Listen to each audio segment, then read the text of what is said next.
Hi, I'm Warren Zenna, founder and CEO of the CRO Collective, and welcome to the CRO Spotlight Podcast. This show is focused exclusively on the success of Chief Revenue Officers.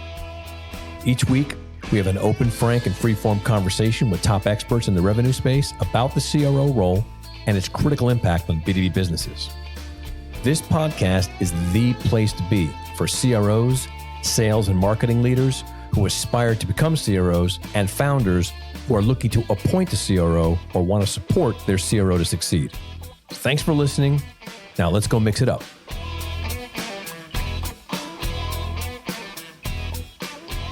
Hey everyone, welcome to this episode of the CRO Spotlight Podcast. This is Warren Zenna. I'm the founder of the CRO Collective, and I want to do a little preface today for today's session. We're having a really great guest come on named Jonathan Spier. He's a CEO of a startup, and the reason why we're having this conversation today with Jonathan is because of a post that he left on LinkedIn that drove an incredible amount of engagement and certainly got my attention. And we ended up having a lot of back and forth on his post, and I asked him if he would join to discuss it. And I'm going to read it to you because I think it's really helpful to set the context for the conversation, understand what promulgated this entire discussion. But it's a really, really great topic. So basically, again, Jonathan wrote, "My hot take, Chief Revenue Officer is a terrible title and we should get rid of it. It not only sets sales leaders up to fail, but it is dangerous for the business. Here's why. Background. We love fancy new titles in tech. The VP of Customer Service becomes a Chief Customer Officer. The VP of HR becomes a Chief Human Resources Officer. The VP of Sales becomes a Chief Revenue Officer. Is just how a new title to indicate the importance of a function? And who am I to complain? But the CRO title is dangerous because it is not just a title. It communicates a new approach that just doesn't work. It implies ownership over the entire revenue cycle, not just sales. Sales, CS, and sometimes marketing. And in theory, this is great because it aligns all revenue under one leader. Particularly in our SaaS era, you can argue this is necessary because more revenue comes after the sale than before it. So what's the problem? Few CROs can actually lead all of sales, CS, and marketing. It's unrealistic. And when we set ourselves up for failure by trying, consider in sales, if you can turn a no into a yes, you're a hero. In customer success, a key part of the job is knowing when and how to say no correctly. In sales, moving fast wins. In marketing, you often need to carefully craft words, images, and execution strategies. And a big one, sales is commission-driven. The other functions, a lot less. How can we really expect one person to wear all these hats? Indeed, the only thing they really have in common is revenue. It's like asking your dentist to be your chiropractor and primary care physician and heart surgeon too, because they are all about your health. To be clear, I'm not disparaging the great and hardworking people who do the CRO job. It's the title itself and the expectations that come with it that are the problem. Too often, I've seen renewals or messaging suffer because the CRO doesn't have the time or skill set to drive CS or marketing. Aspiring CROs, ask yourself, do you really want to wear each hat for weeks at a time, digging into non-sales issues of coordination and efficiency? Do you really want to spend 2/3 of your time on jobs that don't drive commission? If so, great, but you're probably a COO or a CEO then, not a CRO. Get the title and comp that fits the job you're really doing. CEOs, ask yourself, will all three functions really be led well if they report to one person? Or are we just setting our sales leader and our organization up for failure by putting too much on one person who won't have the time or the inclination to give each function the attention it deserves? Takeaway, should we get rid of the title? End the era of the CRO? Yes, 100%. But will we? Probably not. Like our fancy titles, remember? But at the very least, let's stop expecting great sales leaders to own way more than they possibly can or should. And maybe, just maybe, VP of Sales is a perfectly great title. It just deserves more respect. So as you can appreciate why I responded to that, I had a lot of thoughts on it, which I'll save for the conversation that Jonathan and I have. But I thought it'd be a great topic because it's a very well written and provocative treatise on the title, and one that I hear a lot, frankly. So I'm really looking forward to this conversation, and I'll be having him join us shortly. So let's first talk about you and your business and your company and a bit about your background so people get a sense of just who you are. Why not? So, Rev, talk about that. What does Rev do? Rev is in the go-to-market space, helping companies figure out who they should be selling to in the first place. We're part of what I would say is a revolution in how people think about go-to-market, where what we're all figuring out is that we need better ways to know who and how we should be engaging the right prospects as it relates to figuring out buying signals, knowing your ICP, and making outreach and engagement a lot more efficient. Got it. So you're solving the problem of vague or maybe even dubious or incorrect targeting that companies have, the people that they're You got targeting, and it. how, right? Now, maybe it would help if I share a little of my background. I've Please. been, I'm a four-time now venture-backed CEO. I started my career actually prior to running a company. I was early at a company called Ariba Hmm. back in the late 90s, a company that grew really well from 85 to 3,000 while I was there in terms of people. Sold to SAP after an IPO for over $3.5 billion. Hmm. And then I got the itch. I launched my own company, a company called NetBase that I ran for Hmm. 7.5 years. Now goes by the name Quid. Still a terrific company serving customers like Coca-Cola and Procter and Gamble with social media analytics. We're early to that market and helped pioneer and create that market. Hmm. I then ran a next generation and e-commerce online brand for 7 years. Again, a venture-backed startup that did well before getting recruited into Rev. So I've seen sales a bunch of different ways. I've seen the game change. Back in my first role, unfortunately, Warren, I'm old enough, maybe like yourself, maybe Yeah, even we're older. probably the same age, you and I. I'm older than you think. I'm older. Good. All right. I'm an old Well, guy. that's great to have a contemporary then. You can't tell here. I'm 60. I'm 60 in October. Oh, you So got me by a couple years then. there you go. See, bam, look at that. Even better. Well, Yeah, then you remember the eras where we could walk in and sell $1 million deal. I And did it. That's what I used to yeah, do. I used to walk in that's the it. office and sit down and close a deal like that, and those were good days. They were good days, but times have changed. They Customers don't have do that anymore. no, no, So they I've don't. watched the game change, and that's why I was excited about the opportunity at Rev. Yeah, I get it, and I think it makes sense. And look, I thanks for that background, and it's really really impressive. And so it's good because you have a good breadth of experience, which would help inform the conversation here, which is excellent. So similarly, certainly I went through the whole cycle of change through the early 90s until today, which you and I both know, it's like a completely different world many times. As much up to speed as I am on things, and I feel like I am, I kept myself up to speed. I didn't let myself get too stodgy. I still realize that some of the skills I have are really great. I'm really glad I have them. They make really, really useful, but they're also somewhat antiquated. It's a weird balance there. And trying to figure out how to shoehorn myself into these situations where maybe I know what I'm saying makes sense, but generationally, technologically, contextually, sometimes it doesn't fit. And it's interesting. And I do think that what's happened, I know you know this, I'm sure we agree, and it's why this company's in existence, is we've gotten so far away from the customer at this point that we don't even know who we're talking to anymore. And so I think the two things we solve for our clients, aside from what we're about to talk about, is exactly that. It's you sort of have to know where you're going before you can even make any decisions. And if you don't know where you're going, you just got to like throw a lot of stuff in the air. And unfortunately, it's become too easy to do that because technologies have been invented that make it just too easy to throw anything up in the air really cheaply. And so people just do. And then they don't really care. And they catch the sliver of people that they reach and they think it was a success and it was really inefficient. And I'm amazed, actually. Probably the first thing we do when we work with our clients is helping them to really know, like, who the hell are you talking to? And it's not just personifications and personas. That's one part of it. It's also the other part of it is too is okay. So now you've identified, let's say, an avatar for the person that's the buyer. What's the kind of buyer that you're looking for from a revenue perspective? How often do they purchase from you? How profitable is this buyer? Do they renew quickly? Do they buy bigger items from you? Do they buy smaller ones? Does it take a long time for them to make decisions? Did they buy the right suite of products? Are they the right kind of company that can maybe be upgraded 3 or 4 different types of iterations of your product? And if you know those things, then you can probably have a better success. So these are things that people don't think about a lot. I know you're nodding your head. I know you get what I mean. So it's great to see that your company's solving this problem?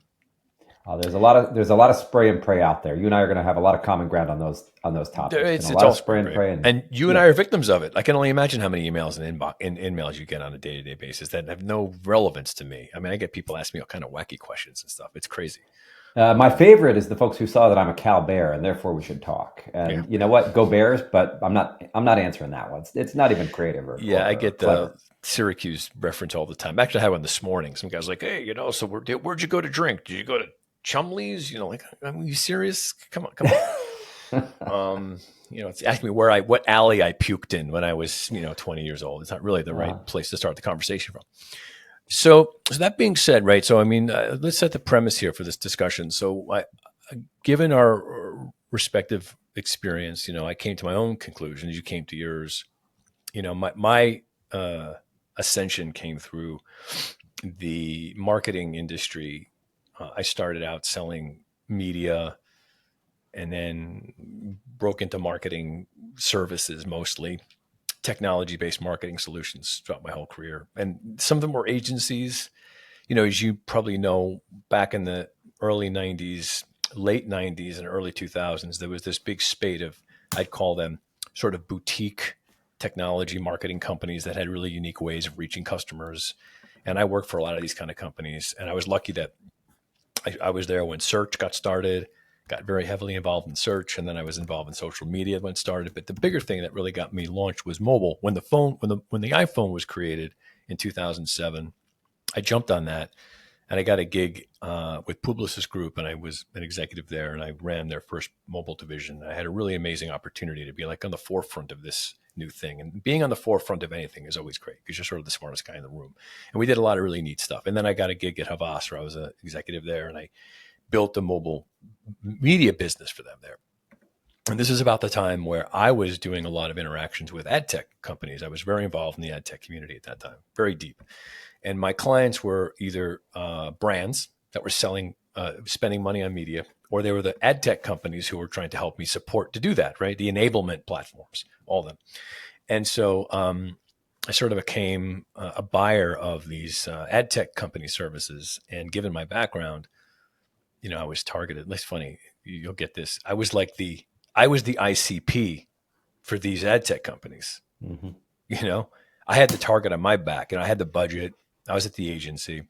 So I was being courted a lot and being sent to a lot of dinners and stuff like that. But what I really got was an amazing opportunity, was to have sometimes 3 times a day these ad tech companies sending their sales forces into my office and pitching me with their PowerPoint presentations and all their shtick, And I was not an easy person to sell to because I was in their seat for longer than they were. I managed these people. And so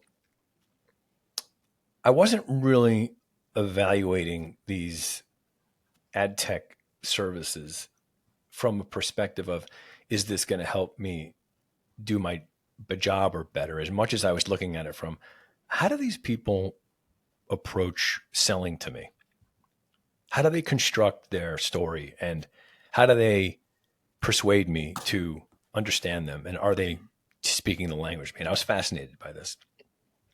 So I noticed something that I had already noticed a long time ago, which was that, the sales organizations tend to have their own whole way of going to market, distinct from a marketing organization, and even distinct from the customer experience. When you become a customer, you almost have a third experience with a company. And there's like 3 separate organizations operating many times at these companies. And unless that's solved, those 3 organizations just increasingly become bigger, more siloed, and more disparately separate from each other.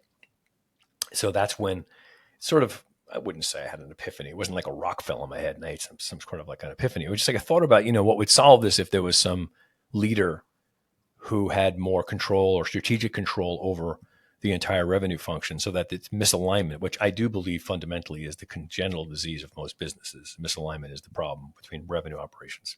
Is that if it's solved, it solves a lot of problems. But the issue is that there's too many C-suite titles in these companies, and everyone's got this big traffic jam because everyone's got their own agendas and they have executive leadership, and it's impossible to get anything done. The marketing person wants to keep their job and keep their budget. The sales leader wants to keep on running the thing. You know how it works. So I thought the chief revenue officer role was the sort of the silent, solution to this, in that if the CRO could be the leader whom brought together all these functions in some cohesive way, data, process, operations, then you have more fluidity between these things, particularly given what you and I know is now how complex things have gotten with all the data that we use and all the platforms. And I found that companies that do this do have a better time. Your point, which by the way, I already recorded an introduction to this where I read your entire post, so we don't have to reference the whole thing. In it, you say some really provocative things, which is that it doesn't work. I'll kind of, just succinctly say what you said, summarize it, because the CRO can't do all these things. They never can give each one of these things the proper amount of time. It's too much to ask. It's a preposterous notion to think that there's this one person that can do all these things, and it should be done away with, right? That's basically what you're saying. So I just love you to elaborate on that a bit, because I do have some thoughts on this, but I'd love you to have the chance to weigh in after my long little introduction there. I love your introduction. Thank you very much. I'm going to add an important corollary. It can work, but if the person does do that and is able to do all those functions, they should be called CEO or general manager. They shouldn't be called chief revenue officer. And they might as well get credit for the job they're actually doing, which is running the whole company. Okay. But let's talk about the part that I think you want to drill in on, which is, I was like yourself. I saw the need, right? I think we all did. After that era when you could sell in $1 million deal and sales could really just focus on that land motion. Yep. Especially with SaaS, it's caused us all to have to think about the whole customer journey more holistically. Mm-hmm. And I was very much in that camp of thinking, you're absolutely right. We should centralize. We need more focus across that journey. It does not make sense to silo. It also doesn't make sense for each function in CS, in ops, and sales to have their own operations function. Yep. You have a different process, you have different systems, you have different data, all the alignment that comes from that. It's a problem. What I've seen again and again is that the actual items you list, when you start to list out the CRO responsibilities, and you were doing it to some extent right there, you were talking data, process, operations, and so on. Those are rarely the skills of truly great sales leaders. Great sales leaders, almost by definition, start by being terrific at sales. It's a customer-facing role. And the more things change, the more they stay the same, right? Yep. It's about relationship. It's about building a genuine connection. It's understanding what the customer needs and being able to connect the dots between their need and your offering. Yep. That's a tremendous skill. It's a valuable skill. We need people to do that. In fact, VP Sales is a heck of a title. It deserves more respect. No doubt. A very, very necessary and important title. I agree with you. And the question is whether someone who's really great at that is then going to also be really great at data, process, operations, efficiency, marketing. I haven't seen it too often. Maybe I'll pause and let you take the mic and respond to that part of it. I'm happy to keep going. Sure. But that's because I understand that was your premise, and I love that. That is probably the meat of your thesis, and I would love to respond to that because I don't disagree with anything you're saying. I think, though, that where we differ and the way that I approach my business, and again, just to be clear, my business is about this very thing, right? So I'm training people to be CROs, and I'm helping companies. I'm helping people like you, frankly, bring them on and hire them and appoint them properly so that they get that done. And here's the thing that I've learned from 5 years, okay? Number one is it has been I wouldn't say an error. It's not fair to say it's an error, but the only way I can describe it is, I don't golf, but I know a lot of people that do. I certainly have tried to golf. But one thing I do know about golf, because I studied a lot, is that there might be let's call it like an optimal swing. There's probably someone you could say that person's swing is the perfect swing. Probably a bunch of guys you could probably point to, but not everybody swings that way. There's people that have weird swings, right? But they still get the job done. Like they're able to be just as effective with a unconventional swing. So I think that while we may have this ideal about the way people should swing a golf ball, the reality is that we sort of find our own style of how to swing that ball, but yet we've codified what we think is this perfect swing. And in fact, it may not really be true because there's probably enough people that don't have that perfect swing that are equally as effective. And I think what's happened in the CRO space, if you'll follow the analogy, is I think we've sort of mistakenly think that the job should go to the sales leader. Mm-hmm. And I don't think that's true for the very reasons that you just said. And I think that we think, as we watch, to keep the analogy, great sales leaders swinging the golf club as they come up through the ranks, we think they naturally, that swing belongs in the CRO position. And I think that's not right. And I think that's actually the problem. And I think what's happened is that we've sort of codified this idea that your ascendancy is going to be from sales, VP sales, SVP sales to CRO. And you're correct that the skill sets that those people possess, that swing is appropriate for that particular game, and they should stay in that game. Not all of them. I want to make sure I'm clear, but what I'm saying is that ends up what happening. And so that's one problem. I think you're correct in that respect. And I think that's what needs to change. That's one thing. Number two is the person who has this job, let's just remove the pedigree for a second. I mean, whether it be sales or not, shouldn't do all those things. That's not the purpose of the job. The job is not for them to be an expert in marketing and an expert in CS and an expert in sales. First of all, there isn't anybody like that. If there is, they're very few, and it's not enough to try and find people like that. You can't scale a position like that or train for that reason. What you need is someone who has a holistic and strategic understanding of revenue operations and business such that they can understand how those things work together. And then they can apply those towards hiring the right people who are the functional leaders and coordinate those three people to work together. So if I'm going to be kind of the vision of the CRO should be, in my view, maybe someone from sales. And there are certainly a lot of strategic sales leaders who are right for this job, but you're correct that it's probably not the majority, but it's a heavy minority. I work with a lot of them who think this way. And they've had naturally, and I can already identify, I can speak to people pretty quickly now, and I can pick up like someone whom in a sales leadership role has an incredibly strong understanding of marketing and how it impacts sales, and they're involved in it a lot. There's a lot of these people. I was like one of these people. And so those are the profiles of the people that are right for this job, whether they come out of sales or not. That's one thing. But the real more important thing is, how does the role get implemented? And the way it gets implemented in my vision and the way I'm doing with my clients is find someone whom has more of a leadership and authority, autonomy, and resource allocation towards running the entire revenue operation and having 3 or maybe 4 subject matter leaders whom run this respective groups in a coordinated effort. So that means that a really great CRO should have an amazing head of sales, an amazing head of marketing, an amazing RevOps leader, and an amazing customer success person whom work together as a team. And the reason why someone would say, what do you need this fifth guy for? Well, the reason is because without that ballast of leadership, you end up having 4 more silos again. That's what's going to happen, right? And so what this is really more, it's physics, to be honest with you. It's a way to kind of create the entropic reality that if you don't have someone running things, you're going to have 4 different people trying to run off and do their own thing, because that's just the way human beings are. So it's a way to build an organization that staves against human nature such that the organization is run in a singularity as opposed to a non-system. Okay.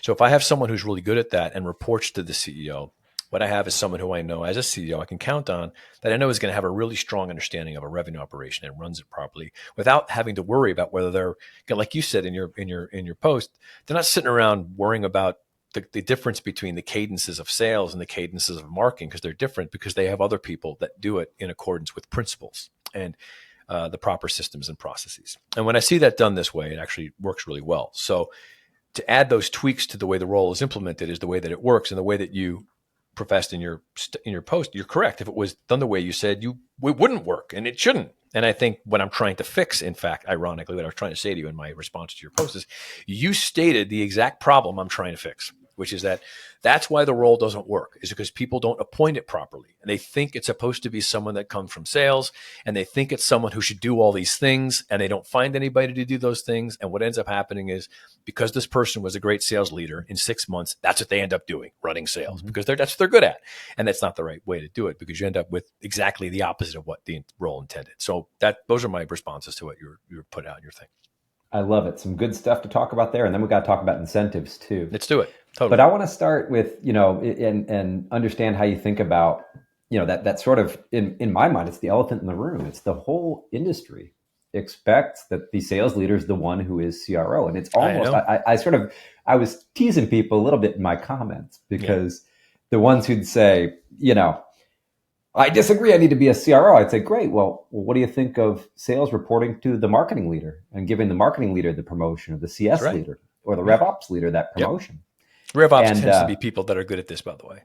They are. interesting. That's what I was going to ask you. So, Yeah. what kind of people actually do this? And my gut would be RevOps, They but are. you've done it a lot. Tell me, I've done a lot of this. what people are good at and what people aren't. Yeah. So, honestly, marketing people tend not to be. Not for any reason. It's not to denigrate them. I love marketing people. I have an agency. I'm a marketing freak. So it's not anyone. I'm just saying the profile of a marketing person is just different. So this is the thing where it gets kind of weird is that there is there is some validity to the fact that CROs should be salespeople at some point because there is a certain quality that they need to have in that role because it is about the pipeline still. It's a critical part of their job and it's not going to be avoided. They can't hide from that. They have to be able to talk about it. And they also, if they're going to be overseeing a VP of sales, they need to have the respect of the stripes in their shoulder to be able to do that, right? They have to be able to talk shop.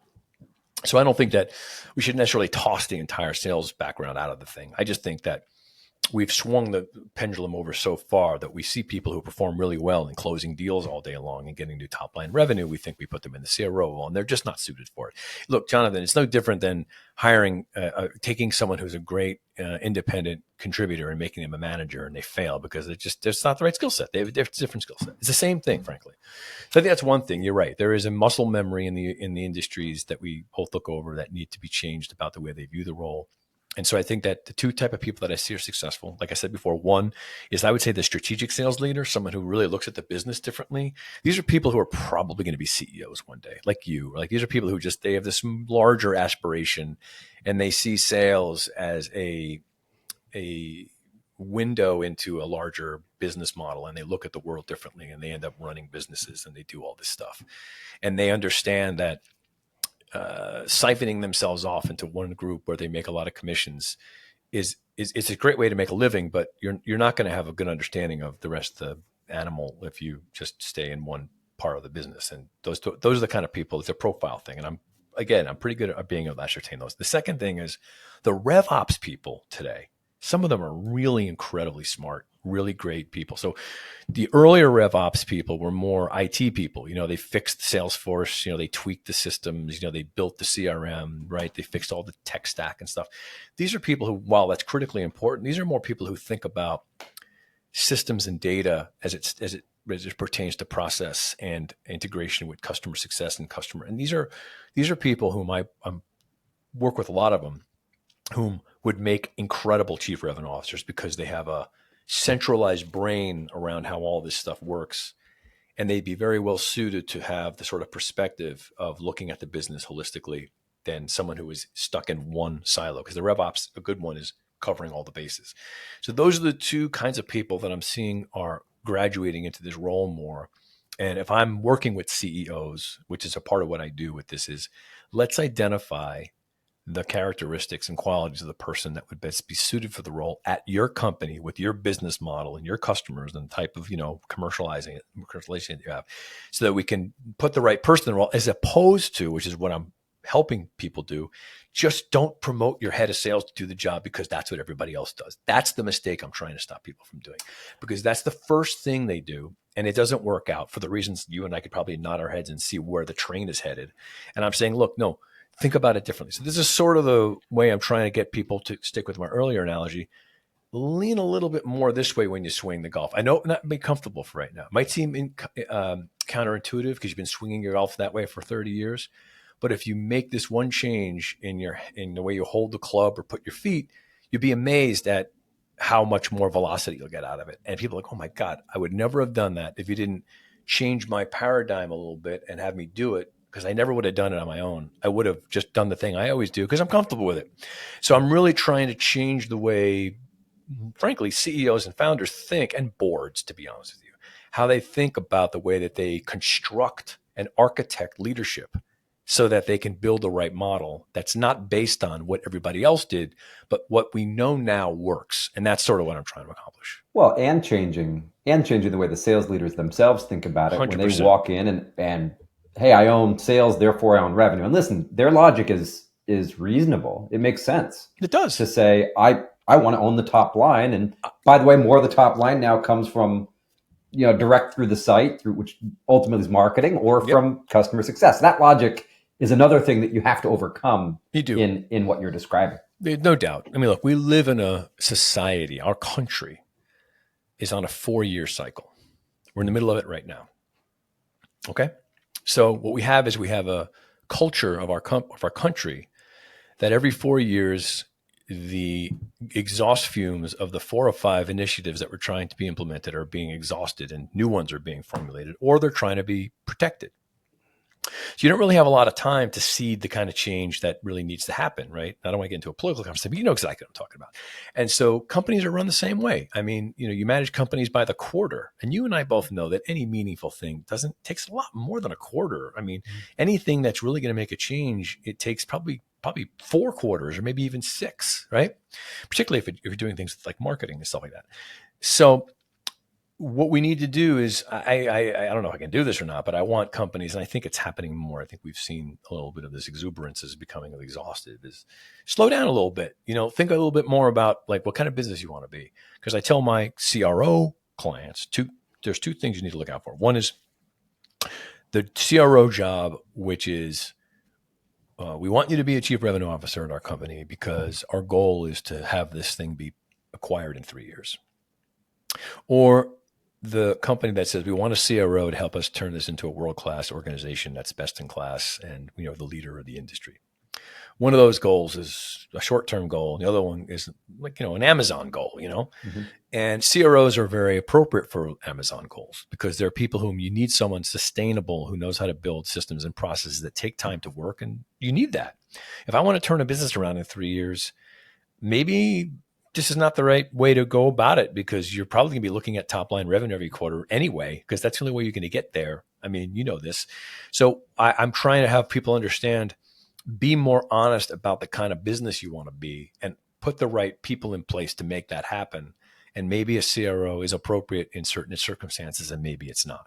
And then there's stages, which is a whole other conversation. But anyway, those are my thoughts. Well, the goals and incentives are super important. I do want to still talk about that, Let's do it. But I want to finish off something. And I expected here, Warren, to agree with you almost not at all based on our online interaction. But I think we're finding some common ground because I think, one thing I certainly agree with you is the importance of the revenue operations function. Yep. It's not just the tendency to be aware of the whole process or the ability to be aware of the whole process.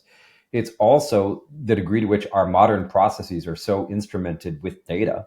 Yep. And in fact, the way more of our businesses have at least an element of PLG, automated anything, all those elements that use data, I think that RevOps function is critical. Now, I've always envisioned RevOps sort of growing up into chief operating officer. It's interesting because what you've presented here is a vision where RevOps, it's the Rev part, they become chief revenue officer. I have thought on that too, but yes, I do. Yeah. I think it's really. I'd love to know your thoughts because I've always seen it the other way. I've always imagined it going that the RevOps people become the chief operating officer. Yeah, and there remains a sales function. I totally get it, and I've heard this a lot. And my thoughts on it are this: is that I think a lot of elements of this. I'm being a bit how's the word? I'm being maybe a bit simplistic in the way I talk about this, but let's just say, for the sake of it, how many companies have a COO, right? COOs, in my view, tend to be brought on when there's a level of, let's call it,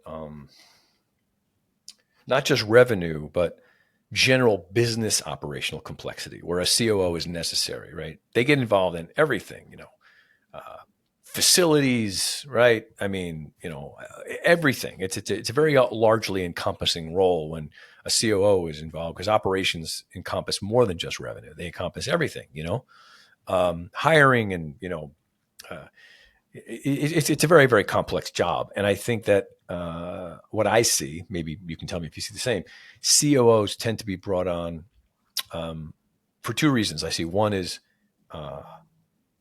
I want to hire this guy or this person, let's say, who I really think is really talented and really smart and would be a great catch to get here. I don't have a C-suite title to give this person. So I'm going to give them the chief operating officer title because it'll give them the sort of loftiness that will help them entice them to come here and give them some operational, context that would help me make sure that they can do things. I'm in the middle of the situation right now with two companies where there's a COO who really was brought on because that was just the right title to give them. There wasn't really a thought related to like operational excellence, frankly. And then there's the other one where there really is. There's operational people who are really good at running complex businesses, and they're needed for that. And I think in the late stage companies that are complex like that, let's say post, half of 250 million or so or more in revenues, you could easily have both a COO and a CRO. And I think that the CRO is sort of a subset of the COO in that they have a nominal focus on revenue operations, which is in my view, a distinct disciplinary function. Someone who knows a lot about that stuff, as opposed to someone who's a general operational excellence person. Because if I'm running a revenue operation, I need someone who has that sort of pedigree of knowing revenue operations, which, as you and I both know, has gotten to become an extremely complicated discipline. And I want someone who knows how to run that distinctly, because it's like the heart of the business. So I see them not the same. And I don't think they're one or the other. But I think if I were to talk about an evolution of a C-suite, I think a CRO should absolutely come first, because I think you want a mature revenue operation first because of its importance to the business, right? When you reach this level of revenue operational complexity, which I think is around 15, 20 million in revenues, you start to see, okay, what we were won't get us where we want to go, right? We need to be something different now. And if I can get out in front of it and bring on an operational leader who knows how to build a revenue operation in a really strategic way, it'll give me a head start to getting to the 100 million I want to get to. And I'd rather get that person in. Then we get to 250 or 500 million. Yeah, a chief operating officer will probably be a really critical thing. And then the other one, which we haven't talked about too, is a CFO, is another whole cog in the wheel, because there's a financial component to a CRO and they bump into each other a lot too. So I, as you can probably imagine, I have these conversations a lot. And I'm not trying to say that there's like one solution. I want to make sure what I'm saying here is important. I'm making a contextual distinction here, not an operational one. What I'm saying is, if for a business to succeed through growth stage parts of the business, you need to have misalignment of revenue misalignment eliminated or dealt with as soon as you can when it's appropriate. Because the sooner you can do that, the less friction you're going to have to grow the business and scale and keep the customers you want, because the customers are where your business comes from ultimately, and you want that. And I think that sales-led companies are not as good at renewals. They're better at top-line revenues, and that's not good for long-term growth. And I think a CRO can create that balance earlier. That's sort of the reason why. So let's talk about that part, because okay. I think what we're saying is similar enough, right? Which is, one way or another, the operations functions need to re-centralize. It doesn't make sense for every individual piece of the revenue cycle to have three operations. It completely doesn't make any sense. Now, whether you call that RevOps on its own and it reports high enough up the ladder to have authority, or if it's COO or it becomes the CRO, either way, you're solving that problem. Completely fine with that. Agreed with you there. Yeah. But alignment, I want to talk about alignment, because I think this argument that you're making is thrown out a lot. I've heard it before. And for me, it doesn't address sort of the elephant in the room. Okay. The argument is, and I think you made it here a minute ago, which is that we need an executive to cause alignment to happen between the three big legs of the revenue engine: marketing, sales, and customer success. And in my mind, if there's misalignment between those three functions reporting to the CEO, then there's going to be misalignment in those same three functions reporting to CRO.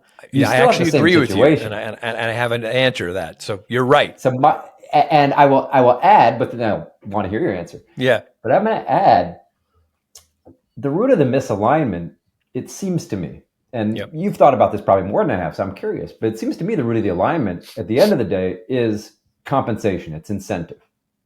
Sales teams, every way we slice it, get comped on that initial deal. Yeah. That's not what CS's job gets comped on. Yep. And it's certainly not what marketing gets comped on, most places.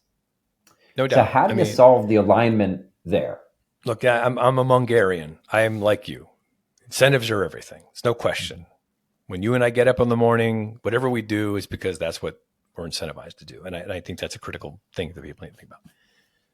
So that being said, yes, we need to change incentives, no question about it. And I think that, let me just address something you said because it didn't articulate my position as accurately as it could be. I don't think, I want to make sure I'm really clear with this. I don't think that parachuting a chief revenue officer into a company is some magical misalignment solution. Mm. In fact, that's the wrong way to do it. So here's my point. There's a middle stage between, let's call it the growth stage misalignment and aligned, right, context, and it has to do with sort of I call it the heart attack inducing stress test. Like if you and I go to the doctor and do our checkup, it's very superficial. They take your blood, they do your pulse. It doesn't really. It's not, the readout is not, the data is not that great, but it's enough to go. You're fine. Get out of my office here. But if you went and did the full Cadillac and they kept you in there all day and they did every fluid and everything that they could possibly do, you're going to get a better readout. You're going to really know what's going on. You can make a 10-year long decision based on that information easily. In fact, I think that you and I should both at this stage go get a full body scan MRI. We should spend $5,000 and go get one and have it looked as a baseline, because we could probably do one thing right now that will save our lives easily. But we don't use that data. We don't have it. And the reason we don't is because, the same reason companies don't, because they're freaking lazy and they don't want to spend the time or the money, or they're doing other things. And so the premise of my whole business is to address that, is that hiring a CRO incorrectly, or what I call being not being CRO ready, is when you either A, hire one too soon because you think that the CRO is a solution, which it's not, and you don't know exactly what that CRO is supposed to do or how to make them happen. So what you need to do first is, and it could be sponsored by the CRO, but we do this, is this isn't a sales pitch. It's just a methodology intended to address what you just said. It's what's missing is companies don't do that Cadillac diagnostic on themselves. They don't. And so they don't really know what's going on. They don't really do. They have superficial they think it's a sales problem or a marketing problem. It's very symptomatically sort of driven, like the way they fix things. And look, I get that. I know that if I have a board breathing down my neck, I'm going to say, look, we got to hire more salespeople. We got to train them better. Or with all due respect, we got to understand our ICP better. All good things to do. I believe, though, that the problems that were just talked about, those things are all systemic symptoms of a deeper problem, which is that we don't really have a true understanding of how our company is working together right now. So performing that diagnostic will yield better data with which to say, okay, now we know, okay, let's say, for example, which I'm sure happens, we know happens almost all the time. One thing we do is we don't really know our customer. We think we do. We're fishing in the wrong hole. They're biting, but if we fished in this hole, we get better bites. And why aren't we not? Blah, blah, blah. Another one is, our marketing is off. We're saying the wrong things to people at the wrong time. And what we're trying to do is we're trying to get leads as opposed to build smarter people in the marketplace that we could talk to. We need to do differently. There's 1,000 things. But what I mean is, once we know these things, once we've ascertained that that's the thing, that those are the gaps, those things become initiatives. And those initiatives become the job of the chief revenue officer to fix. That's their job now, as opposed to anything else. And if they fix those things, that alignment will occur because the organization has coalesced around those things as being true. They're based on data, everything from our hiring practices. We don't have a competency strategy for the people that we're hiring. We don't have a baseline for the best person. We don't know how to bring them on board quickly. Our customer segmentation is incorrect. Our profitability margins are off. It takes too long for customers to buy. We're not, all this stuff. So now if the CRO is hired, that becomes their job. And you can see, right, even in this discussion, how that's a really important job. If that person was given that mission, there would be a lot for that person to do because there'd be a series of initiatives that would need to be implemented from that would create that alignment. But because I've got that one person in charge of it, I'm ensuring that there's stewardship of all that stuff being done. And that's where the CRO becomes an important part of the business for me. That's what I need done. So this is what I'm proposing, right? That's where the alignment happens. It's two things. It's data, intelligence, and then leadership and ownership of the process to implement the changes required. That's what a CRO should do. Warren, I proposed something really radical in my post. I said that we should get rid of the CRO title entirely. Yeah, I saw that. Yeah. And it may be that you've proposed something even more radical than mine. I think what you might be getting at is the sales function reporting to the RevOps function, Yeah. which is not the way that most companies do it these No, days. I think it should. And the reason why I think it should is because I think that you and I both know that sales functions, despite their energy and their incentives, they need to be reined in a bit.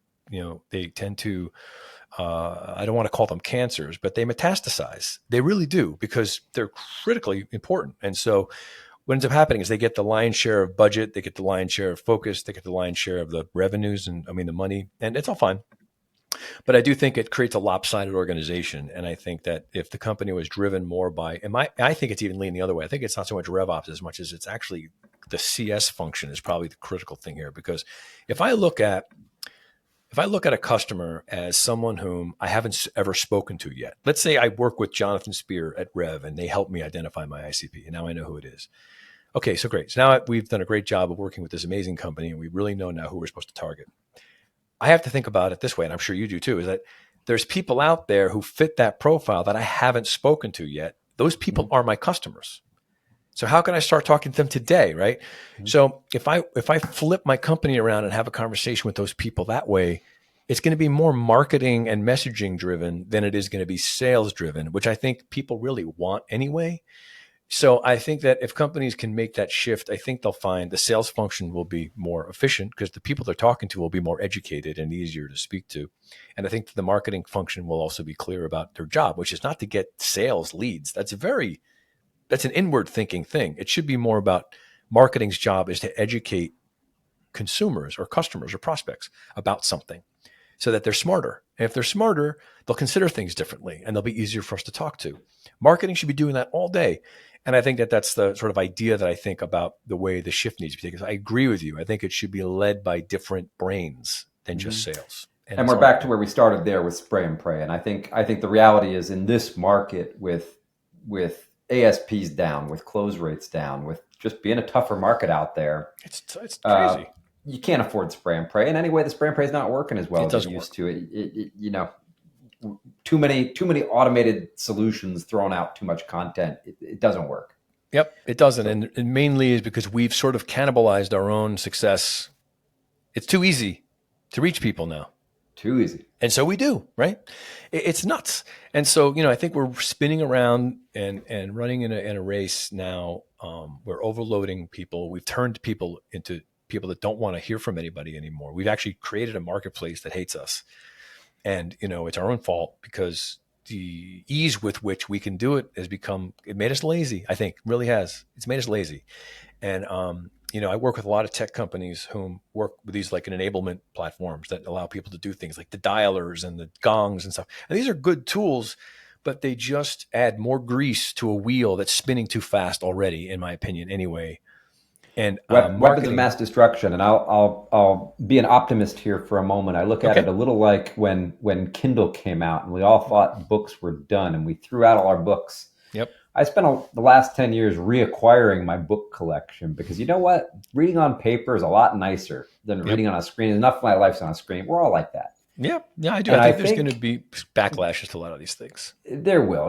There has to be because you know what still works is meeting someone in person, having lunch, spending time together one-on-one is so much nicer than text in a little box. So here's the thing, right? But you'll know how to do that efficiently is know who you're talking to and do the targeting and everything else right. You got to talk to the right person. The other thing too is we haven't talked about this yet, but you have .ai at the end of your business, right? Mm-hmm. These tools are creating another whole level of distance from people because, we don't have to talk anymore. We can let other people do talking. I mean, I'm getting people telling me things like, I got an avatar that'll call people for you and it sounds just like you and it'll be just like you. And I know it's a little crazy, but, they're just going to get better and better. And what's going to happen is that people are going to use these things. So I'm just interested in your perspective on this. Like, like you and I, two stodgy old white dudes sitting there talking about this stuff. What do you think is going to happen in 5 years or so when all of a sudden now I can dispatch some robot out to call people and have those initial conversations? I don't need an SDR. I can just do it through a machine. Is this going to be even another distance that we're going to put from people, or is it going to backlash too? I don't know if you know, but I'm just curious because you're in it right now. What do you think? There's an old line that in the tech industry, we always overestimate the impact of technology in the short term, Mm-hmm. and we And underestimate it in the underestimate it in long the term. long term, Yeah. right? So we've all Yeah. heard that, right? And Mm-hmm. I think that's where we are now. I think, the idea that my agent will write my mother a birthday card for me misses the whole point. Yeah. Yes, my AI agent is capable of writing my mother a birthday card, and her agent might be capable of answering that. And what's the point of that? That's not me having It a doesn't mean relationship with that my I mother, should, right? Yeah. I right? get that.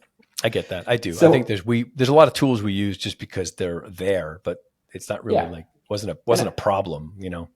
and I think we're already seeing that automation without contextualization, without targeting, without Mm, the rest of it, really doesn't help anything. It just no, creates more garbage for people to sift through. no question. So I believe, and where I'm focused, and I think about this all the time. 'Cause like you say, we have AI and names what we're doing. I believe the right tools will make us all a lot smarter all the time and more efficient, Yeah. so that we can spend more of our time doing the things that humans need to do, which is building authentic connection, I hope so. telling our I real agree. stories, answering real questions. I really do hope that is true. And I think that I'm somewhat optimistic. I agree that, we need to get back into some handshaking and stuff. I go to a lot of events and I lead a lot of events for the purposes of getting together with people. I like it. So I do. I think that human nature will win out, but it's weird. It's a weird time. It's It a is a weird time. weird time. But I'll tell you a little story. And this is also not meant to be a commercial, but Sure, here's the please. kind of thing we help with. We just helped a public company in their SMB business where only 15% of their actual pipe, the deals they're actually working, only 15% match their own definition of their ICP. Right? And we Amazing. see That doesn't that all surprise the me. time. It makes no sense. And by the No, way, when you get a customer that's in ICP or a prospect that's in ICP, the conversion rate is, I believe in that case, 48% higher. Okay. Now, knowing the difference, a human could do it. It's millions of hours of research, but the AI just does it for you. yeah. That kind of thing means your That's a very, conversations are very, better. But very useful tool. And as I said before, with my exactly. earlier health diagnostics, I mean, if I can walk into a room and walk out and they know everything about my body, sign me up. That's great, right? That's right. It takes an hour instead of or 20 minutes instead of taking 6 hours. There you go. Then we'd 100%. all do it. So that's the point. But what it needs to lead to then is genuine engagement with someone who really wants to hear from you and values your message, and your hit rates can be better. If it just leads to more canvassing, spray and pray, then we haven't solved the problem, and I don't think companies get what they really are looking for anyway out of it. Agreed. Agreed. So let's summate here so we can kind of get together on this. So first of all, I think I'm not surprised this was a great conversation. So thank you so much. Um, as Pleasure. I thought, maybe you didn't. I thought we'd agree on a lot more than you think. I tend to find it happens this way. Um, but I just want to make sure. I think the distinction we made is that I, based on your original post, I don't think that it's the right thing to just shove salespeople into the role. I think that you're correct, and that needs to be thought differently. And it could be either A, don't do it, or B, evaluate sales leaders differently. That there's a different profile that makes sense for them. Number two is I think RevOps is becoming more of an important component to this that I think needs to be looked at. And the other part too is the CRO is not some sort of ubiquitous octopus that can do all these things. It's someone who has a nominal leadership over something that needs to be stewarded properly so that there isn't the alignment occurs, not through necessarily like functionally and stuff, but also just if there's one person, so there's a set of three, it gets rid of that human nature part. And then the last one is you need to diagnose better to know what the CRO is going to do before you bring one on. And that critical step is one that companies don't take. And I endorse that and advise them to do the work and have a process for it, which we do. We have a process for this that uncovers this thing so that the right CRO profile is identified and the right job and focus is given to the person so that the outcome is produced. That's sort of how we solve the problem. Warren, I think that's a great summary. I agree on all fronts, and it sounds like you got a great process. So I appreciate the dialogue. Nice and stimulating. Thanks for responding to my original post, Yeah. and good food for thought in both directions. Sounds like.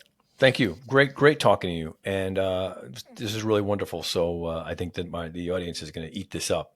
So thank you for being here. Really a pleasure. Thanks for having me. Great.